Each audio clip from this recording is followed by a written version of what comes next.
सबसे पहले दोस्तों मैंने यहाँ पर सबसे पहले सीटीटी की अगर आप तैयारी कर रहे हैं तो सबसे अच्छा क्वेश्चन का जो है ना हस्तलिखित क्वेश्चन का यहाँ पर मैंने सेट दिया है। कुल 15 से 16 क्वेश्चन का यहाँ पर सेट है और इस सेट को काफ़ी अच्छे तरीके से आप अगर बना लेते हैं तो यह सेट जो है ना कहीं एग्जाम में आपको बेनिफिट करेगा। सबसे पहले मैं यहाँ पर ध्यान से देखता हूँ और बताता हूँ, एक एक सवाल को बारीकी से देखिएगा। पहला सवाल हम लेते हैं। यहाँ पर जो पहला सवाल है कि किसने सबसे पहले बुद्धि परीक्षण किया था। किसने सबसे पहले बुद्धि परीक्षण किया था, तो इसका राइट आंसर है एल्फ्रेड बी ने। अगर किसने सबसे पहले बुद्धि परीक्षण का निर्माण किया था तो इसका राइट आंसर कौन है, तो इसका राइट आंसर है एल्फ्रेड बी ने। अगर किसने सबसे पहले बुद्धि परीक्षण का परीक्षण किया तो इसका राइट आंसर कौन है, एल्फ्रेड बी ने। किसने सबसे पहले बुद्धि परीक्षण का निर्माण किया, बुद्धि, एल्फ्रेड बी ने। ब से बुद्धि और ब से बी ने। किसने सबसे पहले बुद्धि परीक्षण किया तो इसका राइट आंसर है अल्फ्रेड बी ने। दूसरा क्वेश्चन को ध्यान से देखिएगा। स्वयं की भावनाओं तथा संवेगों को नियंत्रित करने से संबंधित बुद्धि को क्या कहा जाता है। स्वयं की भावनाओं, जो आपका जो स्वयं की भावना है सो तथा संवेगों को नियंत्रित करने से संबंधित बुद्धि को क्या कहा जाता है, तो इसका राइट आंसर देखिएगा। इसका राइट आंसर है अंतर्वैयक्तिक बुद्धि। अंतः का अर्थ होता है स्वयं की भावना तथा संवेगों को नियंत्रित करने से संबंधित बुद्धि को क्या कहते हैं, तो अंतर्वैयक्तिक बुद्धि। तो इस तरह से देखते हैं आप तीसरा क्वेश्चन है कि बाल केंद्रित शिक्षा की आवश्यकता मुख्यतः निम्न कारण से बढ़ गई है। बाल केंद्रित शिक्षा यानी चाइल्ड सेंटर्ड एजुकेशन की आवश्यकता मुख्यतः निम्न कारण से बढ़ गई है। तो किन कारण से बढ़ गई है, तो इसके कारण का आंसर राइट आंसर है शिक्षक संपूर्ण विकास के लिए अधिक सुसज्जित है। शिक्षक जो है यह संपूर्ण विकास के लिए सबसे अधिक सुसज्जित है। चौथा क्वेश्चन को यहाँ पर देखिए। शिक्षार्थी स्वायत्तता किसकी विशेषता है। शिक्षार्थी स्वायत्तता किसकी विशेषता है, यह प्रगतिशील शिक्षा की विशेषता है। अगर शिक्षार्थी यानी विद्यार्थी को आज़ादी देते हैं तो यह किसकी विशेषता है, प्रगतिशील शिक्षा की विशेषता है। और यहाँ पर पांचवा क्वेश्चन को देखिए। पांचवा क्वेश्चन जो यहाँ पर दिए हुआ है कि समान संयुक्त कोशिका में गुण सूत्रों के जोड़े होते हैं कितने, तो 23 होते हैं।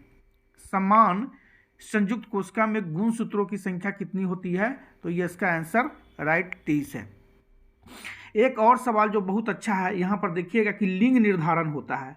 लिंग निर्धारण जो होता है यह किसके द्वारा होता है, तो लिंग निर्धारण जो होता है यह पिता के द्वारा होता है। पिता ही जो होता है लिंग निर्धारण में सहायता करते हैं, यानी लिंग निर्धारण किसके द्वारा होता है, तो पिता के द्वारा होता है। अगला क्वेश्चन देखिए, सातवां क्वेश्चन है।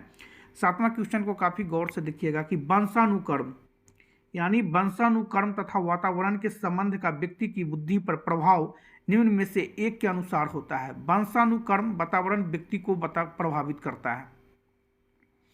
वंशानुक्रम वातावरण व्यक्ति को प्रभावित करता है, तो इसका राइट आंसर हो सकता है वंशानुक्रम व्यक्ति को प्रभावित करता है, तो इसका यह राइट आंसर है। तो अगला क्वेश्चन को हम देखते हैं, क्वेश्चन नंबर 8 को, जो काफ़ी बेहतर क्वेश्चन है। क्वेश्चन नंबर 8 को यहाँ पर ध्यान से देखते हैं कि सीफेलोकोडील प्रवृत्ति के अनुसार शारीरिक विकास होता है। सीफेलोकोडील इस प्रवृत्ति के अनुसार जो विकास होता है वह सिर से पांव की ओर होता है। सीफेलोकोडील प्रवृत्ति के अनुसार जो शारीरिक विकास होता है वह सिर से पांव की ओर होता है, सिर से पांव की ओर। क्वेश्चन नंबर 9 देखिएगा।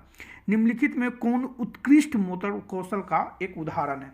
उत्कृष्ट यानी सबसे बेस्ट मोटर कौशल का उदाहरण है, यह सबसे पहले हमको लिखना जो होता है वह सबसे बेस्ट जो है इसका एग्जाम्पल है। उसके बाद क्वेश्चन नंबर देखिएगा 10। क्वेश्चन नंबर 10 जो है वह कि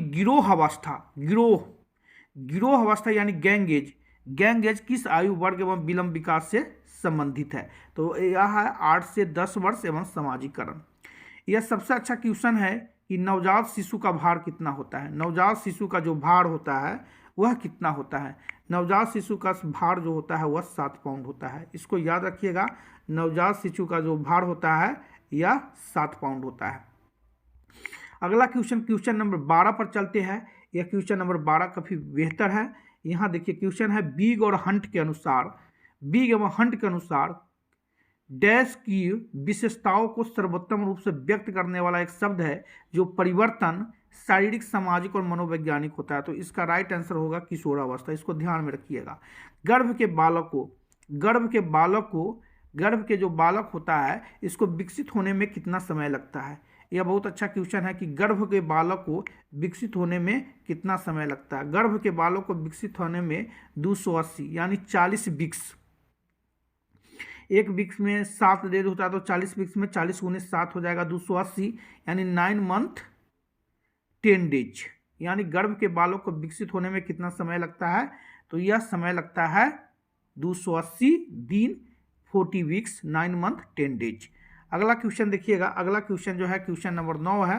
क्वेश्चन नंबर 14 कि बाल मनोविज्ञान के आधार पर कौन सा कथन सर्वोत्तम है। बाल मनोविज्ञान के आधार पर कौन सा कथन सर्वोत्तम है, तो प्रत्येक बच्चा विशिष्ट होता है। बाल मनोविज्ञान के आधार पर कौन सा कथन सर्वोत्तम है, तो प्रत्येक बच्चा विशिष्ट होता है। अगला क्वेश्चन यहाँ पर देखिएगा, क्वेश्चन नंबर जो है क्वेश्चन नंबर 15 के बारे में बताया जा रहा है। क्वेश्चन नंबर जो 15 है कि शैक्षिक मनोविज्ञान डैश के माध्यम से शिक्षा में योगदान देता है। डैश के माध्यम से शिक्षा में योगदान देता है। शैक्षिक मनोविज्ञान डैश के माध्यम से शिक्षा में योगदान देता है, तो शैक्षणिक समस्याओं को समझने में योगदान देता है। बाल विकास में गुणात्मक परिवर्तन की पहचान करें। बाल विकास में जो गुणात्मक परिवर्तन होता है इसका पहचान होता है दृष्टि यानी विजन। यह राइट आंसर है। यही हम कह करके समाप्त करना चाहते हैं। जय हिंद, वंदे मातरम।